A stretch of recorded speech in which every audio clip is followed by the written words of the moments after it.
I'm in a slightly different location today. I'm in Chichester Marina. It's quite a nice marina, but look at the size of it. I was going to stay somewhere else, but actually it got a bit windy and it got a bit lumpy and it just didn't feel like a very comfortable spot. So I thought, well, you know, why struggle? And so we came into Chichester Marina. Sometimes the simple option, or keeping it simple, is the best thing to do. And what a lovely day. Not a cloud in the sky. Also, probably no wind, which is a little bit of a difficulty given that I'm on a little sailing boat. So, we're going to have to see what we can do.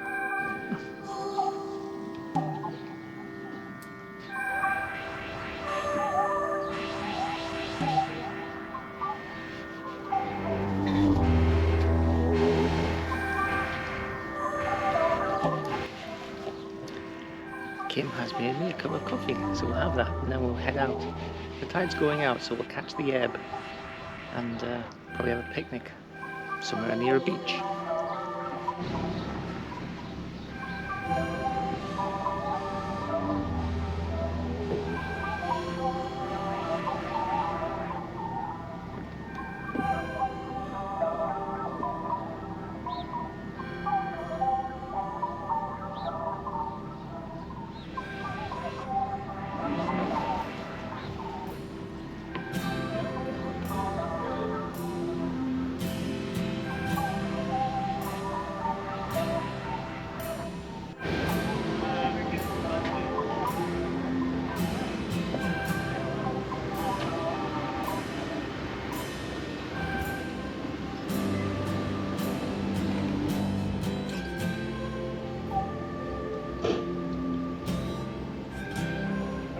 We're away, thank you.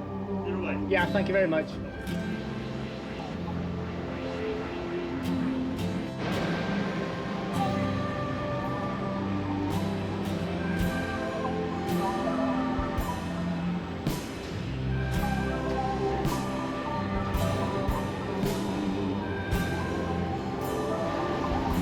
Okay, push us off, Kim. Push us off. Give us a push off the wall, no? Okay, alright.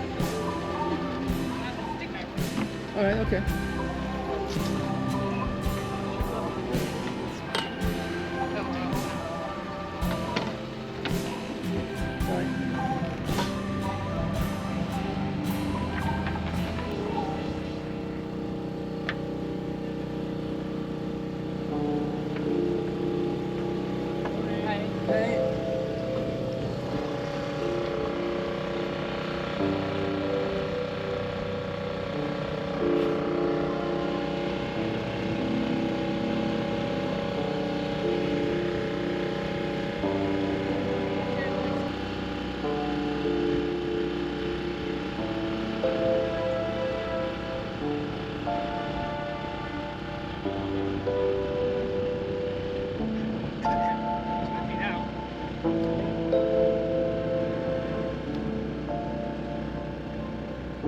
Stand up and get a sense of the like the landscape, you know.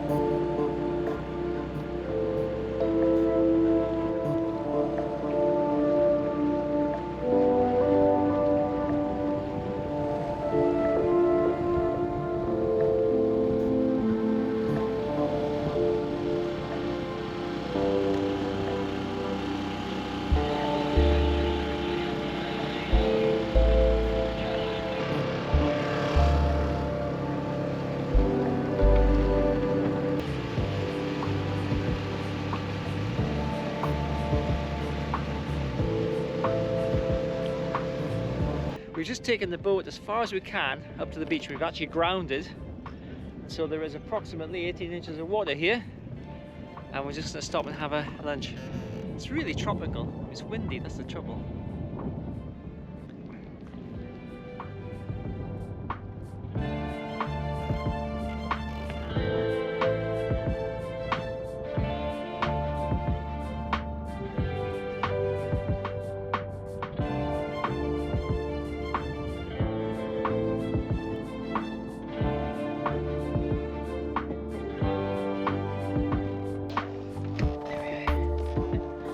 Yes, I got them from an angling shop. They make all the difference.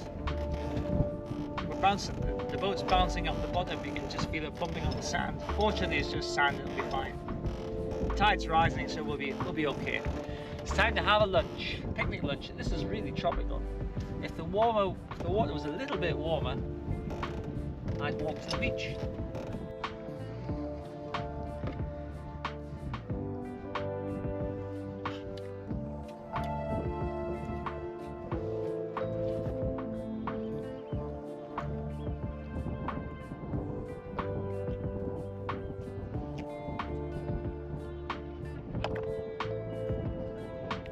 It's windy, but quite tropical.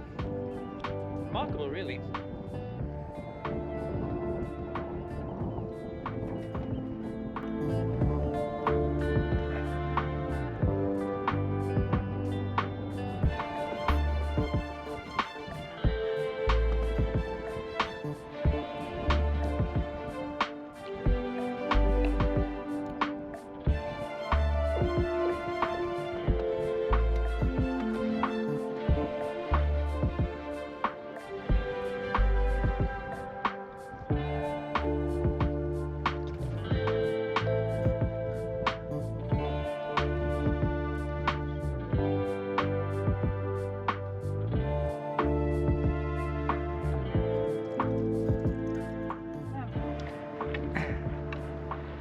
We are, perhaps we're just getting a breath of wind. We were becalmed there for a little while.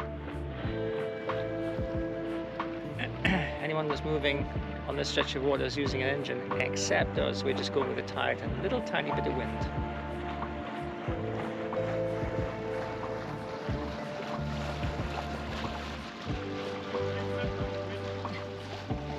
Not much.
I'm on the little boat today.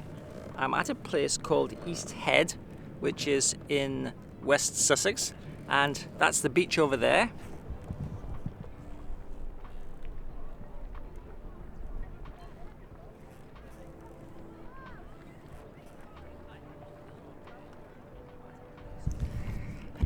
I swear you'd think that you were in the Caribbean or the south of France. It's a beautiful day, sun shining, there's all these boats anchored out here, people are swimming, and in fact I've been swimming as well.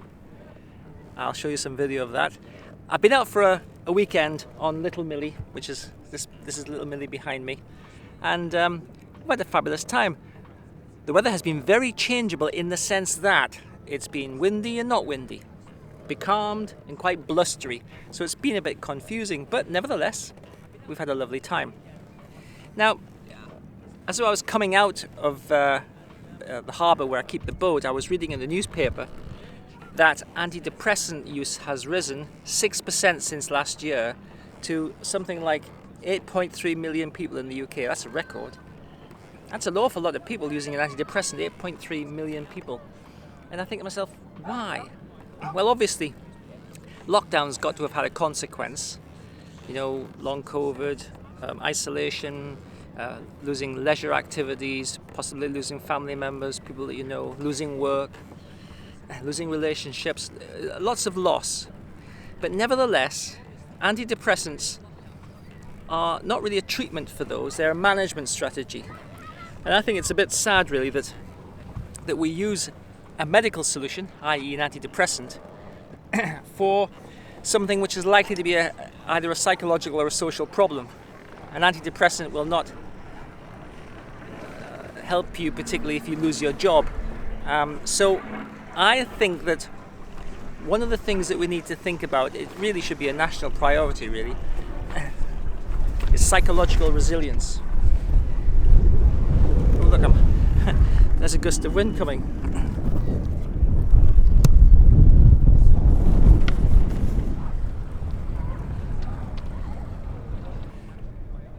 So in this video, I'd like to think a little bit more about how to become more resilient, because surely the answer to antidepressants is to become more resilient. More resilient means less depression, less anxiety, panic, and stress. So let's have a think. I think the first thing to do is to think about how to simplify your internal world. When we have a complicated internal world, life is complicated. Because our experience, your experience, my experience is kind of mediated, it's managed by how I think about the world, how I think about how things work, how I think about relationships, how I think about other people. And so we need to simplify that so that it's not always trying to do the right thing. It's not always trying to be perfect. It's not always trying to manage what you say. It's not always trying to criticize yourself or avoid criticizing yourself. It's not always trying to make life difficult for yourself, but really try to make life a bit easier for yourself. Look at those people.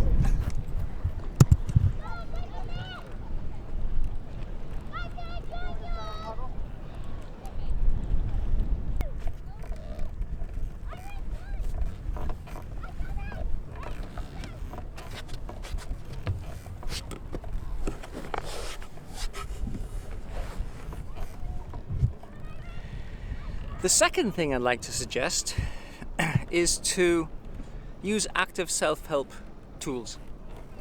Now, your problems refresh themselves every day. Every time you wake up, your problem with depression, anxiety, panic, stress starts afresh. And it's common for us to drift along expecting things to change, but without really doing anything to make change happen. Now, most neuro programs run on automatic pilot, in fairness, and so they just continue to do what they always do. If that's your experience, then to expect something to happen without you putting some change force in, without you putting some effort into it, it's just unlikely. In fairness, people do get better naturally, but then they also relapse. And what we really want is to have a solution where you get better, you feel a lot better, and you don't relapse. And that means you've got to use some active self-help tools and resources. Now look, if you wanted to be fit, and if you want to be consistently fit, then you would do a bit of exercise. If you wanted to have a reasonable weight, you'd probably eat a reasonable diet. And that's not something that you can quit on. You can have a day or two off, but as a general principle, you've got to make it something that you do. And if you don't do it, it won't happen. And it's the same with mental health problems. I don't really understand why it seems mysterious in some respects, but you've got to do a bit every day. Or, well, not every day, but most days. So you've got to use active self-help tools so you don't drift along. See, every day that you drift along expecting a better outcome is a day of quality of life lost. And you won't get that day back. So why not take control of your mental health now, use some tools and resources, and see how far you can go. There really is no limit to what you can achieve when you start to focus on having good mental health. The third thing I want to suggest is to ask for another biscuit. I know it sounds simple. I was having breakfast with a very experienced, well-known psychologist a few weeks ago, and they ordered a latte, and it came with a little biscuit. And they thought for a minute, and they thought, oh, I like those biscuits. I think I'll ask for another biscuit. And I thought, that's fabulous. Ask for another biscuit. Basically, it means figure out what you want, and if you want something, ask for it. Don't allow your needs to be subjugated or pressed down so that other people can have their needs satisfied. So if you want another biscuit, ask for another biscuit. Allow yourself to feel enough personal value such that you're worthy of another biscuit. Allow yourself to recognize that you have needs, and your needs are as legitimate as everybody else's. So if you feel that, for instance, your needs are not as legitimate as other people's, that's a mistake, okay? It has to be rectified. If you always play second fiddle or second base in your life, and other people are always taking first base, that's never going to work out, because you're always going to feel unsatisfied, because you're unlikely to get your needs met. So the final tip I have for this little talk on resilience is ask for another biscuit. If you want it, ask for it. What's the worst that could happen? They say, sorry, we've got no more biscuits. Yeah, that's not the point. The point is you had the nerve, the courage, you had the resilience to ask for it. So ask for another biscuit.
All that's going to happen is we won't be able to feel where we're going.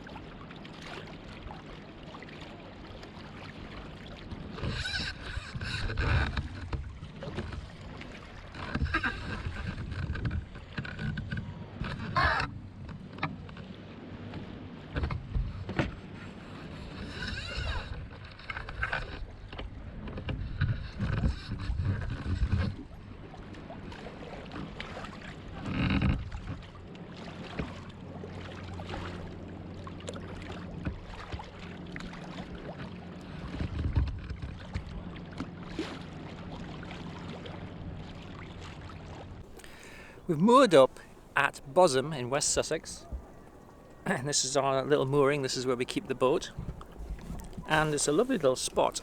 We're just preparing some dinner.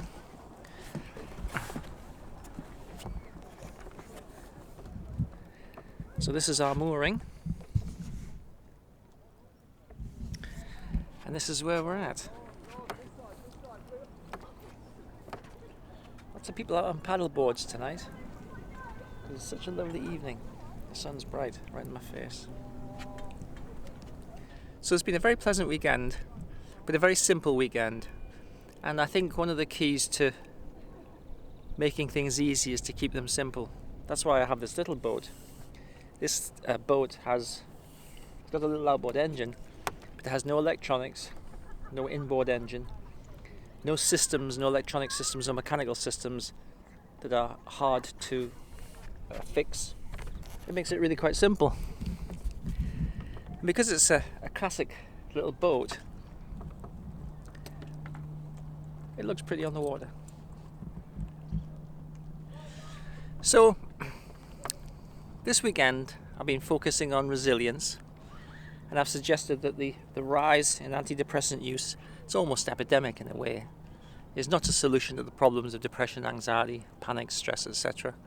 It's just a sticking plaster that goes on the problem. A psychological problem really requires a psychological solution. So in the first instance, I suggested that think about how to simplify your internal world, okay? There are many things that we do that are pointless, like self-criticism, self-abasement, putting ourselves last, giving other people priority over us. All of these things are problems that really just don't yield any benefit, and they just become things that in the end make you dissatisfied with how your life goes. The second thing I suggested was to use active self-help tools, because your problems refresh themselves every day.